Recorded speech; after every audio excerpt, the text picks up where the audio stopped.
Hello everyone, ఇలాంటి videos మీకు ముందుగా కావాలి అనుకుంటే మా ఛానల్ని సబ్స్క్రైబ్ చేసుకొని పక్కనే ఉన్న బెల్ ఐకాన్ని క్లిక్ చేయండి.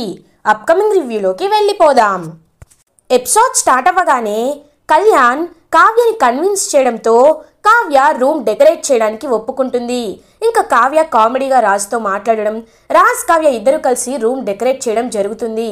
కళ్యాణ్ అనామిక అయితే ఇంకా హ్యాపీగా టైంని స్పెండ్ చేద్దామని ఫిక్స్ అవుతారు. కానీ అప్పుడే అనామిక మాత్రం ఈ రూమ్ చాలా అందంగా డెకరేట్ చేశారు అని అంటుంది. కదా, ఈ రూమ్ డెకరేట్ చేసింది ఎవరో కాదు, మా వదినే అని అంటాడు కళ్యాణ్. ఒక్కసారిగా అనామిక జెలస్గా ఫీల్ అవుతుంది. ఎప్పుడు తన గురించేనా?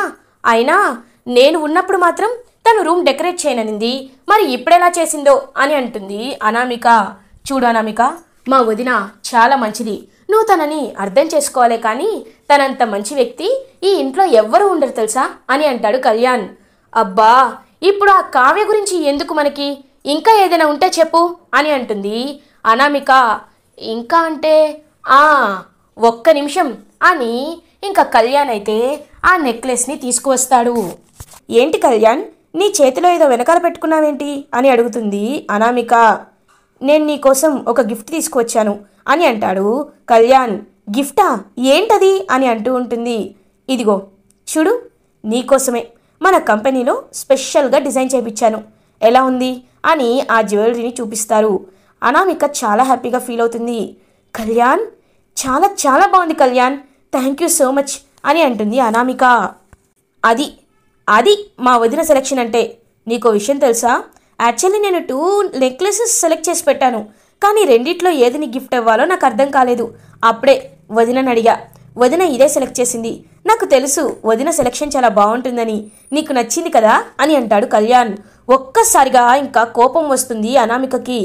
అంటే ఇది ఆ కావ్య సెలెక్ట్ చేసిందా అని అంటుంది. అవును అని అంటాడు కళ్యాణ్. వెంటనే నెక్లెస్ని విసిరి కొడుతుంది అనామిక. అనామిక, ఏమైంది నీకు అని అడుగుతుంది కళ్యాణ్. ఏంటి కళ్యాణ్, ఎందుకు ఎందుకు నువ్వు నన్ను ఇలా టార్చర్ చేస్తున్నావు? ఎప్పుడూ ఆ వదినా వదినా వదినా. ఏ, నీకంటూ ఒక సొంత ఆలోచన ఉండదా? నువ్వు ఏది తీసుకువచ్చినా నేను హ్యాపీగా యాక్సెప్ట్ చేస్తాను, దీనికి పోయి ఆ కావ్యాన్ని అడగాల్సిన అవసరం ఏంటి అని అంటుంది అనామిక. అనామిక ఇప్పుడు ఏమైందని అని అడుగుతాడు కళ్యాణ్.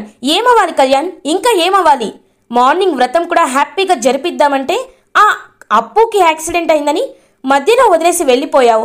సరే, ఇప్పుడు హ్యాపీగా టైం స్పెండ్ చేద్దామంటే ఇప్పుడు కూడా ఆ కావ్య సెలెక్ట్ చేసిన నెక్లెస్ని నా కోసం తీసుకువచ్చావా అని అంటుంది అనామిక.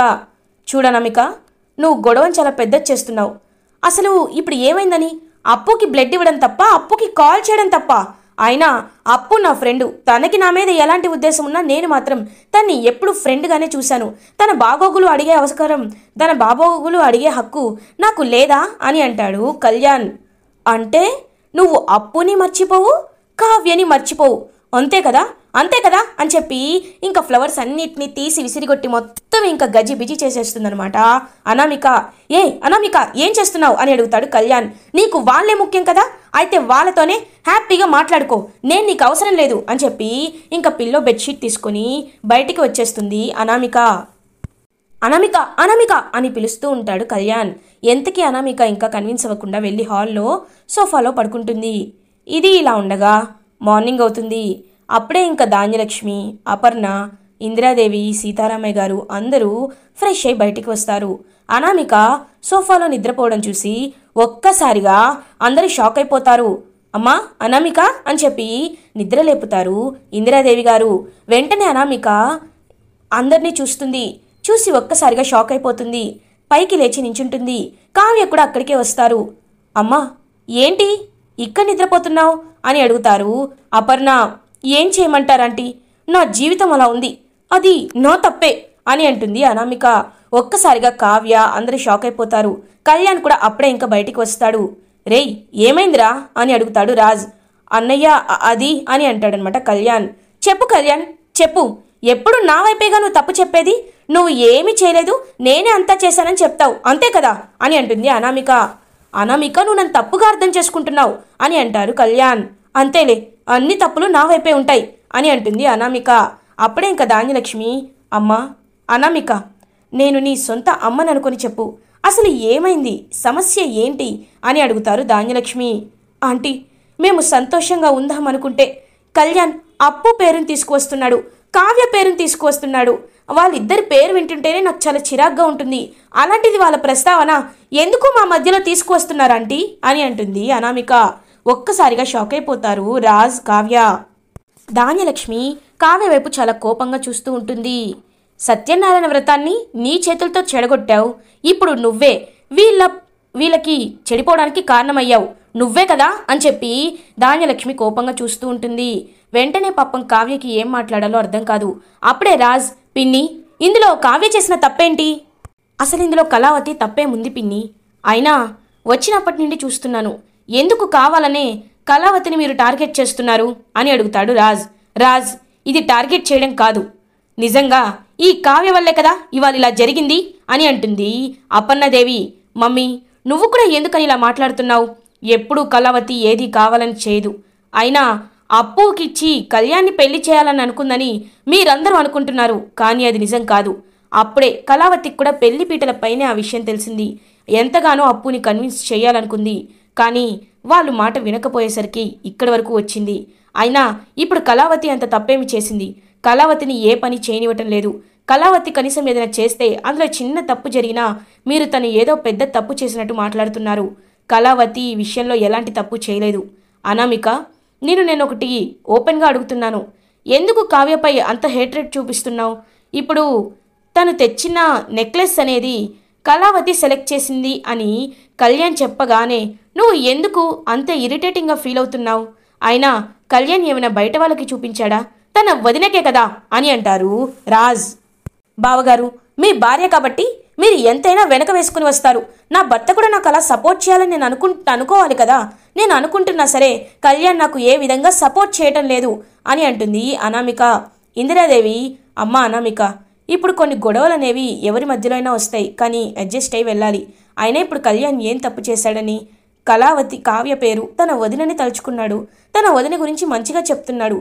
నువ్వు కూడా కావ్య మంచితనాన్ని అర్థం చేసుకొని నీ భర్త అన్నిసార్లు ఎందుకు చెప్తున్నాడా అని ఆలోచించాలి, కానీ కేవలం ఒకే విధమైన మైండ్ సెట్తో నువ్వు ఎంత రోజులని ఇలా ఉంటావు? చూడమ్మా అనామిక, నువ్వు నీ ఆలోచన ధోరణిని మార్చుకోవాలి, కావ్యని చూసే విషయాన్ని మార్చుకోవాలి. అప్పుడు మాత్రమే నీ మనసులో ప్రశాంతతగా ఉండగలవు. నీకు కావ్యపై కోపం, ద్వేషం, అసూయ ఉన్నాయి. అసూయని నువ్వు ఎప్పుడైతే పక్కన పెట్టి మనిషిగా కావ్యం చూడడం మొదలు పెడతావో అప్పుడే నీ జీవితం బాగుంటుంది. లేకపోతే కావ్య ఏ చిన్న పని చేసినా మీరందులో 100 తప్పులు వెతుకుతారు. అయినా ఇది నీ తప్పు కాదు. వచ్చినప్పటి నుండి కావ్యని సూటిపోటి మాటలంటూ రాబందుల్లా పీక్కు తింటున్నారే, ఇదిగో వీళ్ళ తప్పు అని ధాన్యలక్ష్మిని, అపర్ణదేవిని చూపిస్తారు అనామిక ముందు ఇందిరాదేవి. అనామిక, నన్ను ఎవ్వరూ అర్థం చేసుకోరు అని తన రూంలోకి వెళ్ళిపోతుంది. ధాన్యలక్ష్మి, దీనంతటికీ కారణం నువ్వే. కావ్యని సూటిపోటి మాటలతో పదే పదే గుచ్చుతూ తనపై అనామికకు కూడా చెడు అభిప్రాయం ఉండేటట్లు నువ్వే చేశావు. కాబట్టి ఇప్పుడు అనామికకి నచ్చ చెప్పాల్సిన బాధ్యత నీదే. నువ్వు ఏం చేస్తావో తెలీదు. అనామిక నవ్వుతూ బయటికి రావాలి, వాళ్ళు సంతోషంగా ఉండాలి, అర్థమైందా అని అంటారు ఇందిరాదేవి. అలాగే అత్తయ్య అని ఇంకక్కడి వెళ్ళిపోతుంది ధాన్యలక్ష్మి. కావ్య రాజు వైపు ప్రేమగా చూస్తూ ఉంటుంది. చూడు కళావతి, నేను నీకు ఇప్పుడు చెప్తున్నాను, అనామికకి సంబంధించిన ఏ విషయాల్లో నువ్వు తలదూర్చొద్దు. నీకు అవసరం లేదు. వాళ్ళు నిన్ను అంతగా వద్దనుకుంటున్నప్పుడు నువ్వు వాళ్ళ దగ్గరికి వెళ్ళి పని చేయాల్సిన అవసరం లేదు. నా భార్యగా నువ్వు అలా ఉంటే నేను నామోషిగా ఫీల్ అవుతాను. కాబట్టి నువ్వు ఇంట్లో కూడా ఎలాంటి పని చేయాల్సిన అవసరం లేదు. నువ్వు కూడా నాతో పాటు ఆఫీస్కి వస్తున్నావు, అర్థమైందా అని అంటారు. రాజ్ అని అంటుంది అపర్ణాదేవి. ఏ మమ్మీ, తను నాతో ఆఫీస్కి వస్తే తప్పేంటి? ఓ, అంటే తను ఇంట్లో పనులు చేయాలి, కానీ మీరు మాత్రం తన్ని ఒక మనిషిగా కూడా చూడరు. కాబట్టి ఈ నిర్ణయం నేను తీసుకుంటున్న నిర్ణయం ఫైనల్. కళావతి, ఇవాటి నుండే నువ్వు ఆఫీస్కి వస్తున్నావు. నువ్వు కూడా మాలాగే ఉద్యోగం చేస్తావు, ఇంటికి వస్తావు, ఎవరు ఏం వండి పెడితే అది తింటావు, అంతేకాని ఇంట్లో పనులు ఒక్కటి కూడా నువ్వు చేయడానికి వీల్లేదు అని చెప్పి రాజ్ ఇంకా కోపంగా పైకి వెళ్ళిపోతాడు. రాజ్ నిర్ణయాన్ని శబాష్, అది నిర్ణయం అలా తీసుకున్నావు, ఇప్పటికైనా నీ విలువ అంటే ఏంటో ఈ ఇంట్లో వాళ్ళకి తెలుస్తుందమ్మా కావ్య అని చెప్పి రాజ్ డెసిషన్ని సపోర్ట్ చేస్తారు ఇందిరాదేవి. ఇంకా జెలస్గా ఫీల్ అవుతూ ఉంటారు అపర్ణ, ధాన్యలక్ష్మి, అనామిక వీళ్ళందరూ. ఇది ఇలా ఉండగా కావ్య రాజ్ దగ్గరికి వెళ్తుంది. ఎందుకండి ఇప్పుడు అందరి ముందు అంతలా అని అంటుంది కావ్య. చూడు, నువ్వు ఎలాంటి తప్పు చేయలేదు. ఎప్పుడైనా నేను న్యాయం వైపే ఉంటాను. తప్పు చేయని వాళ్ళు తప్పు చేశావంటే నువ్వు ఊరుకుంటావేమో, కానీ నేను మాత్రం ఊరుకోలేను. రెడీ అవ్వు, ఆఫీస్కి వెళ్దాం అని ఆఫీస్కి బయలుదేరుతారనమాట రాజ్, కావ్య. చాలా హ్యాపీగా ఫీల్ అవుతుంది కావ్య. ఇందిరాదేవి, అమ్మయ్యా కావ్య ఆఫీస్కి వెళ్తుంది. ధాన్యలక్ష్మి, వంట పని చూడు అని అంటారు. ఇందిరాదేవి, వెళ్తున్నాను అత్తయ్య అని ఇంకా వంట చేస్తూ ఉంటుందన్నమాట ధాన్యలక్ష్మి. అనామిక మాత్రం చాలా జెలస్గానే ఇంకా కూర్చొని ఉంటుంది. అమ్మా అనామిక, నువ్వు జరిగిన దాని గురించి ఏమీ బాధపడద్దు. అయినా కళ్యాణ్ చాలా మంచివాడు. నువ్వు ఇంకా ఇలాంటి విషయాల్లో ఎక్కువ పట్టించుకోవద్దు. వెళ్ళి మీ అత్తగారికి వంట విషయంలో సహాయం చేయి అని ఇంకా ఇందిరాదేవి చాలా కూల్గా మాట్లాడుతున్నట్టే వెళ్ళి వంట పని చేయమని చెప్తారనమాట. అనామిక, ఇప్పుడు వీళ్ళందరితో వాదించిన వేస్టే. సర్లే, ఏదో ఒక పని చేస్తున్నట్టు నటిస్తాను అని అనామిక కిచెన్లోకి వెళ్ళిపోతుంది. అమ్మా అనామిక, ఏమీ అనుకోకుండా కొంచెం ఈ ఆనియన్స్ అన్ని కట్ చేసి పెట్టు అని చెప్పి చాలా పనులు ధాన్యలక్ష్మి అప్పచెప్తుంది. అమ్మో, ఆనియన్సా? లేదంటీ, అవి కోస్తే నా కళ్ళలోండి నీళ్లు వస్తాయి. నేను ఇది మాత్రం చేయలేను అని అంటుంది అనామిక. చేయలేనంటే కుదరదు, అన్నీ నేర్చుకోవాలి. అందరికీ అన్నీ రావు కదా, వెళ్తూ ఉంటే అన్నీ నేర్చుకోవాలి అని అంటారు అపర్ణాదేవి. వామో, ఇప్పుడు ఈ పని చేయకపోతే ఖచ్చితంగా వీళ్ళకి నాపై నెగిటివ్ ఇంప్రెషన్ వస్తుంది, చేయాలి అని మనసులో అనుకుంటూ ఇంకా కిచెన్లో తనకి నచ్చకపోయినా సహాయం చేస్తూ ఉంటుంది అనామిక. ఇది ఇలా ఉండగా అప్పు మాత్రం పాపం ఆలోచిస్తూ ఉంటుంది. అప్పు దగ్గరికి కృష్ణమూర్తి వస్తారు. అమ్మా అప్పు అని అంటారు. నాయనా మీరిక్కడికి అని అంటుంది అప్పు. అది కాదమ్మా, నువ్వు నిన్నే డిశ్చార్జ్ అయ్యావు కరెక్టే, కానీ ఎలా అమ్మా, ఎలా నీ ఇంకా ఇలా బాధతో ఉంటావు? నువ్వేమీ బాధపడద్దు, అర్థమైందా? నీకు మంచి పెళ్లి సంబంధం చూస్తాను అని అంటారు కృష్ణమూర్తి. నాన్న, ఇప్పుడిప్పుడే బాధ నుండి బయటపడడానికి నేను విశ్వ ప్రయత్నాలు చేస్తున్నా. మళ్ళీ నువ్వు ఇంకొకరిని చూపించి వీడే నీ భర్త, వీడినే పెళ్లి చేసుకొని అంటావు. ఒకవేళ వాళ్ళు నా బిహేవియర్ నచ్చకో, లేకపోతే పెళ్లిపీటల వరకు వచ్చి నేను నచ్చకో, లేకపోతే ఇంకే కారణంతోనో వాళ్ళు నన్ను పెళ్లి చేసుకోకుండా వెళ్ళిపోతే అప్పుడు నా గుండె ఇంకా పగిలిపోదా అని అంటుంది అప్పు. ఒక్కసారిగా కృష్ణమూర్తి షాక్ అయిపోతారు. అమ్మ అప్పు అని అంటారు. అవును నాన్న, ఒకవేళ పెళ్ళి ఆగిపోవాలంటే ఎలా అయినా ఆగిపోవచ్చు. కాబట్టి నన్ను మీరు కాస్త వదిలేయండి. ఇప్పుడప్పుడే పెళ్లి సంగతి మీరు తీసుకురావద్దు. నేను చదువుకుంటా, బాగా చదువుకుంటా. నాకు తగిన పని ఏదో ఒకటి చేసుకుంటూ చదువుకుంటా. అంతేకాని ఇంక ఈ పెళ్లి టాపిక్ని నా దగ్గరికి దయచేసి తీసుకురావద్దు నాన్న అని అంటుంది అప్పు. సరేమ్మా, నీ ఇష్టం, బాగా చదువుకో, నేను ఆపనమ్మా అని పాపం అక్కడి నుండి వెళ్ళిపోతారు కృష్ణమూర్తి.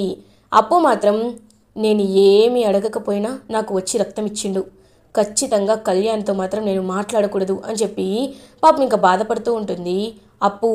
అప్పుడే కరెక్ట్గా కళ్యాణ్ అప్పు వాళ్ళ ఇంటికి వస్తాడు. బాబు మీరిక్కడా అని అడుగుతుంది కనకం. ఏం లేదాంటీ, ఒకసారి అప్పుని చూసి వెళ్దామని వచ్చాను. అప్పు కోసం ఫ్రూట్స్, తనకి సంబంధించిన మెడిసిన్స్ అవన్నీ కూడా తీసుకువచ్చాను ఆంటీ అని అంటారు కళ్యాణ్. అప్పు వాళ్ళ పెద్దమ్మ, బాబు మీరిక్కడికి తెలిసి వచ్చారో తెలియక వచ్చారో నాకు తెలీదు, కానీ మిమ్మల్ని చూస్తే అప్పు ఇంకా బాధపడుతుంది. ప్లీజ్ బాబు ఏమీ అనుకోకండి, మీరు చాలా మంచివారు, మీది చాలా మంచి హృదయం. ఎందుకంటే పూజ నుండి లేచి వచ్చి మరి మా అప్పుకి మీరు రక్తాన్ని ఇచ్చారు, కానీ అది మిమ్మల్ని చూస్తే చాలా బాధపడుతుంది బాబు అని అంటారు అప్పు వాళ్ళ పెద్దమ్మ. ఆంటీ, అప్పు జాగ్రత్త, మీరు చెప్పింది నాకు అర్థమైంది, కానీ అప్పుని చూడకుండా వెళ్తున్నందుకు బాధగానే ఉంది, కానీ వెళ్ళాలి తప్పదు. సరే ఆంటీ, అప్పు జాగ్రత్త అని అక్కడి నుండి వెళ్ళిపోతాడనమాట కళ్యాణ్. ఇంకా అప్పు అలా విండోలో నుంచి కళ్యాణ్ని చూస్తూ ఉంటుంది. చూస్తూ చాలా బాధపడుతూ ఉంటుంది అప్పు. ఇది ఇలా ఉండగా స్వప్న మాత్రం రుద్రాని అండ్ రాహుల్ని టార్చర్ పెడుతూనే ఉంటుంది. అత్త ఏంటి ఇంకా నా కోసం టిఫిన్ తీసుకురాలేదు అని అంటుంది. తెస్తున్నా అని టిఫిన్ తీసుకొస్తుంది. అవును, మీ బియ్యపిండి మొహంగాడు ఇంకా ఆఫీస్కి వెళ్ళలేదా? ఎప్పుడు చూడు తాగడం, పబ్బులకు వెళ్ళడం, ఇది తప్ప డబ్బులు సంపాదించే ఆలోచన ఉండదా నీకు నీ కొడుక్కి అని అంటుంది స్వప్న. ఏయ్ అని అంటుంది రుద్రాని. ఏంటి, నేను మాట్లాడిన దాంట్లో ఏం తప్పుందా? ఏడెక్కడా అని అడుగుతుంది స్వప్న. అప్పుడే రాహుల్ వస్తాడు. ఏంటి స్వప్న అని అంటాడు. ఏం లేదు, నీ అందమైన ఫేస్ని చూద్దామని పిలిచా. లేకపోతే ఏంటి, ఎప్పుడు చూడు ఇంట్లోనే ఉంటావు, రాజ్ ఆఫీస్కి వెళ్తాడు. కళ్యాణ్ కవిత్వంలో ఎదుగుతున్నాడు. నువ్వు మాత్రం ఏమీ చేయకుండా అలా ఇంట్లో కూర్చుంటూ పిండి వంటలు తింటావా అని అడుగుతుంది స్వప్న. నేను వెళ్తాను స్వప్న అని అంటాడు రాహుల్. వెళ్తానని చెప్పడం కాదు, వెళ్ళాలి. రాజ్ ఏ పని చెప్తే అది చేయాలి. నువ్వు కూడా ఏదో ఒక బ్రాంచ్లో ఎండీగా ఉండి నీ సత్తా ఏంటో నీ స్టామినా ఏంటో రాజ్కి ప్రూవ్ చేసుకోవాలి. అర్థమైందా అని అంటుంది స్వప్న. తప్పకుండా మమ్మీ, నేను వెళ్ళొస్తాను అని ఆఫీస్కి వెళ్తాడు రాహుల్. ఇది ఇలా ఉండగా కావ్య ఆఫీస్కి రీచ్ అవుతుంది రాజ్తో పాటు. ఇంకా రాజ్ అయితే అన్ని వర్క్స్ని తనే చూసుకుంటూ ఉంటాడు. కావ్య, ఏమండి నేను కొన్ని డిజైన్స్ వేస్తాను అని అంటుంది. లేదు లేదు, ఇప్పుడు డిజైన్స్ రిక్వైర్మెంట్ ఏమీ అవసరం లేదు, నువ్వు హ్యాపీగా రిలాక్స్ అవ్వు అని అంటాడు రాజ్. అది కాదండి అని అంటుంది.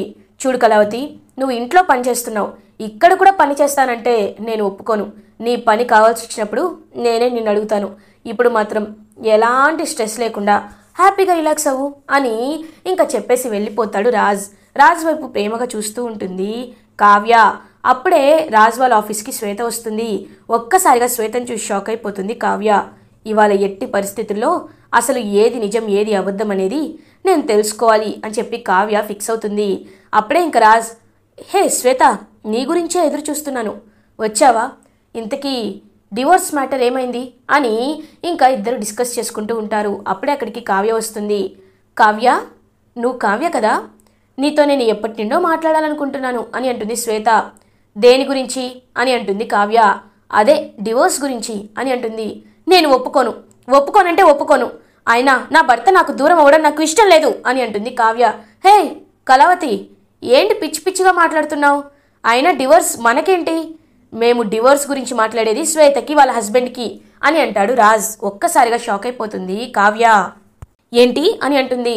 అవును, శ్వేత చెప్తూ ఉంటుంది. రాజ్ చిన్నప్పటి నుండి నా ఫ్రెండ్, నాకు నా భర్తకి కొన్ని గొడవలు వచ్చాయి. రాజ్ ఎంతలానో కన్విన్స్ చేయాలనుకున్నాడు, కానీ కుదరటం లేదు. అందుకే డివోర్స్కి అప్లై చేశాను. నా అనేవాళ్ళు నాకు ఎవరూ లేరు, ఒక్క రాజ్ తప్ప. అందుకే రాజ్ని ఈ విషయంలో హెల్ప్ తీసుకుంటున్నాను అని ఇంకా శ్వేత రాజ్ గురించి చెప్తుంది. అప్పుడు హ్యాపీగా ఫీల్ అవుతుందన్నమాట కావ్య. ఓ అవునా, నేను ఇంకా ఏదో అనుకున్నాను అని చెప్పి ఇంకా మైండ్లో ఉన్న డౌట్స్ అన్ని క్లియర్ చేసుకొని హ్యాపీగా ప్రేమగా రాజు వైపు చూస్తూ ఉంటుంది కావ్య. ఇలా ఎపిసోడ్ ఎండ్ అవుతుంది. ఫర్దర్ ఎపిసోడ్ రివ్యూస్ ముందుగా మీకు కావాలి అనుకుంటే మా ఛానల్ని సబ్స్క్రైబ్ చేసుకోండి. Thanks for watching.